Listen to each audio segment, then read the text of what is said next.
శ్రీమాత్రే నమః. శుక్లాంబరధరం విష్ణుం శశివర్ణం చతుర్భుజం ప్రసన్నవదనం ధ్యాయేత్ సర్వవిఘ్నోపశాంతయే. అగజానన పద్మార్కం గజానన మహర్నిశం అనేకదంతం భక్తానాం ఏకదంతం ఉపాస్మహే. గురు బ్రహ్మ గురు విష్ణు గురుదేవో మహేశ్వర గురు సాక్షాత్ పరం బ్రహ్మ తస్మై శ్రీ గురవే నమః. సరస్వతి నమస్తుభ్యం వరదే కామరూపిణి విద్యారంభం కరిష్యామి సిద్ధిర్భవతు మే సదా. ఆపదామపహర్తారం ధాతారం సర్వసంపదాం లోకాభిరామం శ్రీరామం భూయో భూయో నమామ్యహం. సౌందర్యలహరి 71వ శ్లోకం నుంచి 75వ శ్లోకం వరకు ప్రతి అక్షరాన్ని గమనిస్తూ పదాలుగా నేర్చుకుని తర్వాత రాగయుక్తంగా పాడే ప్రయత్నం చేయండి. నఖానా నఖానా ముద్యోతైః ముద్యోతైః నవనళిన నవనళిన రాగం రాగం విహసతాం విహసతాం కరాణాం తే కాంతిం కరాణాం తే కాంతిం కథయ కథయ కథయామః కథయామః కథము మే కథము మే కయాచిద్వా సామ్యం కయాచిద్వా సామ్యం భజతు భజతు కలయా కలయా హంతకమలం హంతకమలం యది క్రీడల్లక్ష్మీచరణ యది క్రీడల్లక్ష్మీచరణ తల లాక్షారసచనం తల లాక్షారసచనం. నేను ఏ విధంగా అయితే చెప్తున్నానో ఆ విధంగా కరెక్షన్ చేసుకోండి. ఇప్పుడు నాతో పాటు మీరు కూడా చెప్పండి. నఖానా ముద్యోతైః నఖానా ముద్యోతైః నవనళిన రాగం విహసతాం నవనళిన రాగం విహసతాం కరాణాం తే కాంతిం కరాణాం తే కాంతిం కథయ కథయామః కథము మే కథయ కథయామః కథము మే కయాచిద్వా సామ్యం కయాచిద్వా సామ్యం భజతు కలయా హంతకమలం భజతు కలయా హంతకమలం యది క్రీడల్లక్ష్మీచరణ తలలాక్షారసచనం యది క్రీడల్లక్ష్మీచరణ తలలాక్షారసచనం. నఖానాముద్యోతైః నవనళిన రాగం విహసతాం నఖానాముద్యోతైః నవనళిన రాగం విహసతాం కరాణాం తే కాంతిం కథయ కథయామః కథము మే కరాణాం తే కాంతిం కథయ కథయామః కథము మే కయాచిద్వా సామ్యం భజతు కలయా హంతకమలం కయాచిద్వా సామ్యం భజతు కలయా హంతకమలం యది క్రీడల్లక్ష్మీచరణ తలలాక్షారసచనం యది క్రీడల్లక్ష్మీచరణ తలలాక్షారసచనం. ఇప్పుడు పూర్తిగా శ్లోకం చదువుదాం. నఖానాముద్యోతైః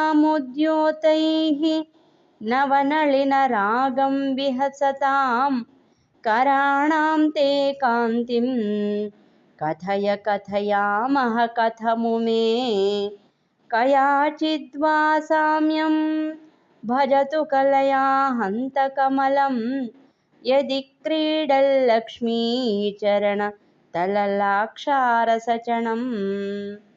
72వ శ్లోకం. సమం దేవి స్కంద సమం దేవి స్కంద ద్విపవదన పీతం ద్విపవదన పీతం స్తనయుగం స్తనయుగం తదేవం తదేవం నః ఖేదం नः खेदं हरतु सततं हरतु सततं प्रस्नुतमुखं प्रस्नुतमुखं यदा लोक्याशङ्का कुलितहृदयो कुलितहृदयो हासजनकः हासजनकः स्वकुम्भौ हेरम्बः स्वकुम्भौ हेरम्बः परिमृशति परिमृशति हस्तेन झटिति हस्तेन झटिति समं देवि स्कन्दा समं देवि स्कन्दा द्विपवदनपीतं स्तनयुगं द्विपवदनपीतं स्तनयुगं तदेवं नः खेदं तदेवं नः खेदं हरतु सततं प्रस्नुतमुखं हरतु सततं प्रस्नुतमुखं यदा लोक्याशङ्का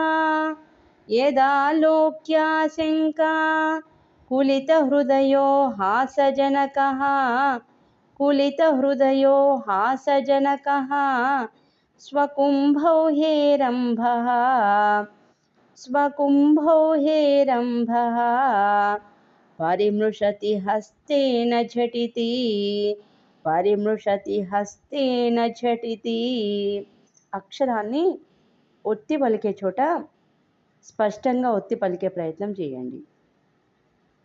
సమం దేవి స్కందా ద్విపవదన పీతం స్తనయుగం సమం దేవి స్కందా ద్విపవదన పీతం స్తనయుగం తదేవం నః ఖేదం తదేవం నః ఖేదం హరతు సతతం ప్రస్నుతముఖం हरतु सततं प्रस्नुतमुखं यदा लोक्याशङ्का कुलितहृदयो हासजनकः कुलितहृदयो हासजनकः स्वकुम्भौ हेरम्बः परिमृशति हस्तेन झटिति పరిమృశతి హస్తేన ఝటితి. ఇప్పుడు మొత్తం శ్లోకం.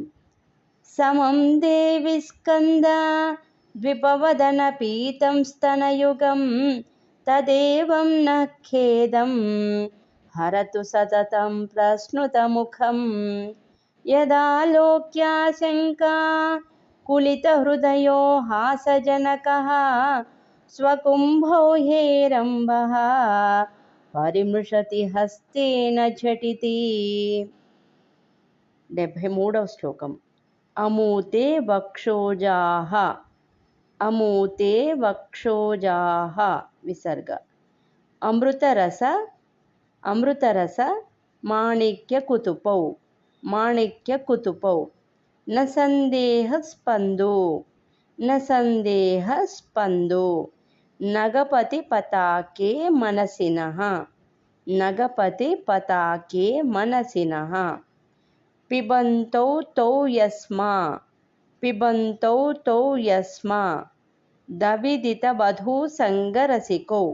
దవిదితవధూసంగరసికౌ కుమారావద్యాపి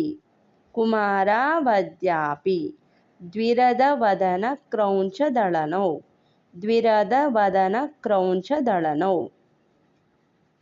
అమూతే వక్షోజాః అమృతరసమాణిక్యకుతుపౌ న సందేహస్పందో నగపతి పతాకే మనసినః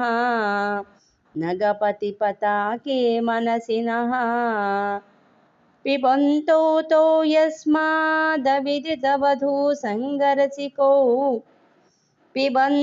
తౌ యస్మాదవిదితవధూసంగరసికౌ కుమారావద్యాపి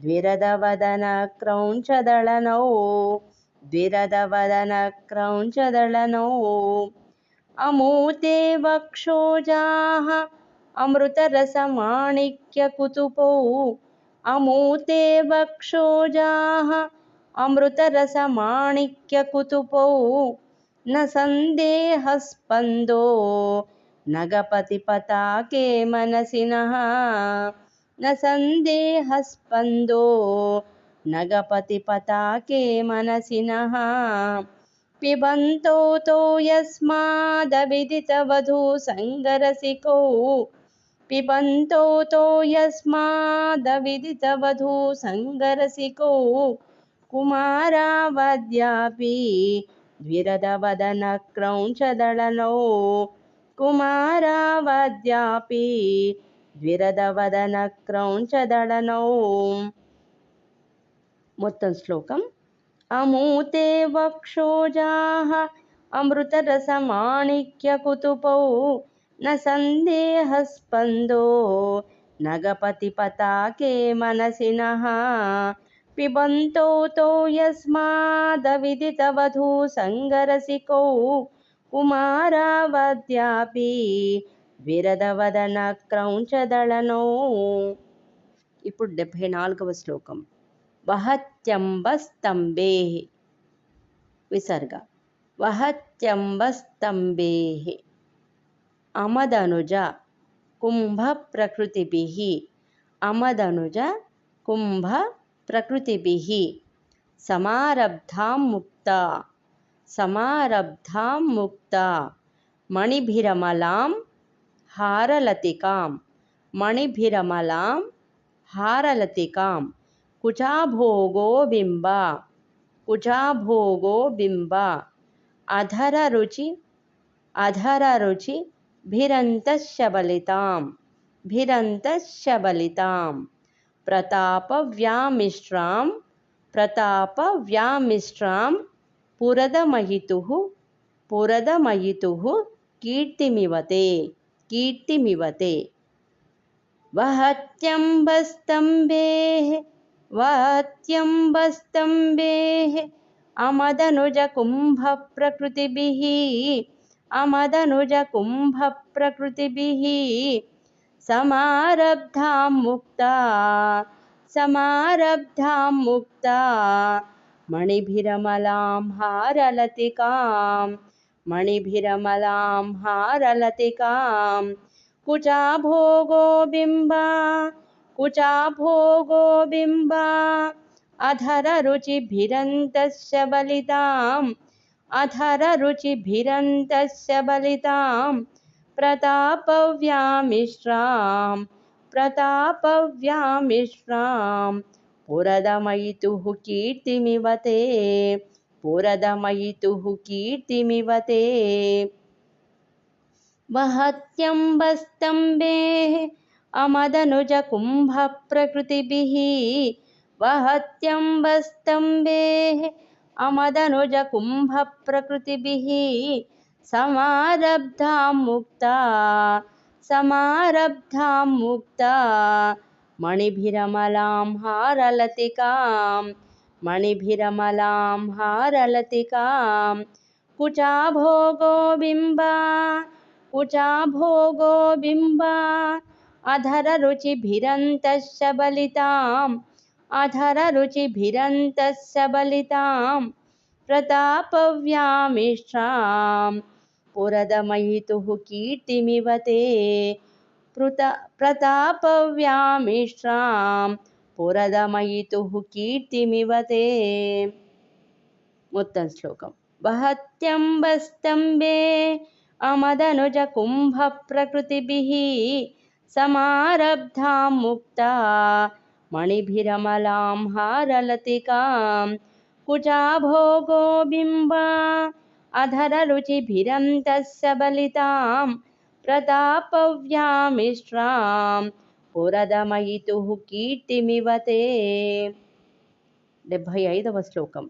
తవ స్తన్యం మన్యే తవ స్తన్యం మన్యే ధరణిధరకన్యే హృదయతః ధరణిధరకన్యే హృదయతః पयः पारावारः पयः पारावारः परिवहति सारस्वतमिव परिवहति सारस्वतमिव दयावत्या दत्तं दयावत्या दत्तं द्रविडशिशुरास्वाद्य तव यत् द्रविडशिशुरास्वाद्य तव यत् कवीनां प्रौढानां मजनिकमनीयः कवयिता मजनिकमनीयः कवयिता तव स्तन्यं मन्ये धरणिधरकन्ये हृदयतः धरणिधरकन्ये हृदयतः पयः पारावारः पयः पारावारः परिवहति सारस्वतमिव परिवहति सारस्वतमिव दयावत्या दत्तं द्रविडशिशुरास्वाद्य तव यत् द्रविडशिशुरास्वाद्य तव यत् कवीनां प्रौढानां मजनिकमनीयः कवयिता मजनिकमनीयः कवयिता तव स्तन्यं मन्ये धरणिधरकन्ये हृदयतः तव स्तन्यं मन्ये धरणिधरकन्ये हृदयतः पयः पारावारः परिवहति सारस्वतमिव पयः पारावारः परिवहति सारस्वतमिव दयावत्या दत्तं द्रविडशिशुरास्वाद्य तव यत् दयावत्या दत्तं द्रविडशिशुरास्वाद्य तव यत् कवीनां प्रौढानां मजनिकमनीयः कवयिता कवीनां प्रौढानां मजनिकमनीयः कवयिता तव स्तन्यं मन्ये धरणिधरकन्ये हृदयतः पयः पारावारः परिवहति सारस्वतमिव दयावत्या दत्तं द्रविडशिशुरास्वाद्य तव यत् कवीनां प्रौढानां मजनिकमनीयः कवयिता स्वस्ति।